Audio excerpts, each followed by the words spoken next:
ჩემი კლიენტების 99% ვისაც მაგალითად ქმრის საყვარელმა ან ბოიფრენდის საყვარელმა ან ბოიფრენდს ყავს სხვა ადამიანები, რომელსაც უნდათ რომ თქვენი ბოიფრენდი ხელში ჩაიგდონ.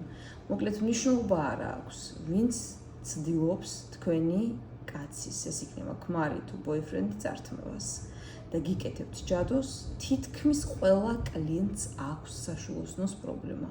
აი პირდაპირ გეტყვით, 100-დან 99%-ს აქვს საშუალოსნოს პრობლემა. კისტები, ხშირ შემთხვევაში უშვილობა, ოპერაციები, კისტები მკერდში, კისტები სხვადასხვა ადგილებში და ასე შემდეგ. რატომ ხდება ეს? როდესაც ჯადოს აკეთებენ ადამიანები, ქალბატონები, ძირითადად დაშორებაზე, ძირითადად აკეთებენ ნეკრომაგიას. ანუ ეს არის უკიდურესი ფორმა, რითაც ქალბატონს უკაცრავად, მაგრამ ჰორმონები კი არა, აბსოლუტურად ყველაფერი ერევა. ბარაკა, ხასიათი, აპათიაში გადაზდის ყველაფერი, საკუთარი თავი აღარ მოსწონს, ნელ-ნელა ეწყება ჯანმრთელობის პრობლემები. თუ თქვენ პარალელურად ადამიანი ჯადოს უკეთებს და თქვენ პლუს ახლა ზოგი არის რომ სექსუალური კონტაქტი არ აქვს, ხო? მამაკაცთან.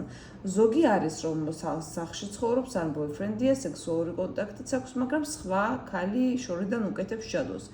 თუ თქვენ სექსუალური კონტაქტი გაქვთ, ეს უფრო უარესია, ანუ ჩათვალეთ რომ კაც რომელსაც აქვს ჯადო და თქვენ გაქვთ სექსუალური კონტაქტი, ეს არის საშინელება, ანუ 10-ჯერ მეტად მოქმედებს თქვენს ჯანმრთელობაზე უფრო, ვიდრე მამაკაცის ჯანმრთელობაზე. ასე რომ რა გითხრათ მეგობრებო, თავი დაიცავით, დაცვა გაიკეთეთ, ამას ვიძახი, სხვა თავდაცვა რა გითხრათ.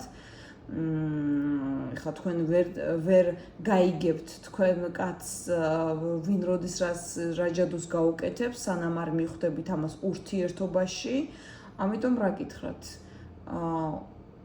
ერთადერთი შემთხვევა შეიძლება იყოს, რომ ყურადღება მიაქციოთ, როდესაც ხართ ჯანმრთელი და მოულოდნელად დიდი პრობლემები გემართებათ და ეს პრობლემები იწყება საშუალოსნოდან.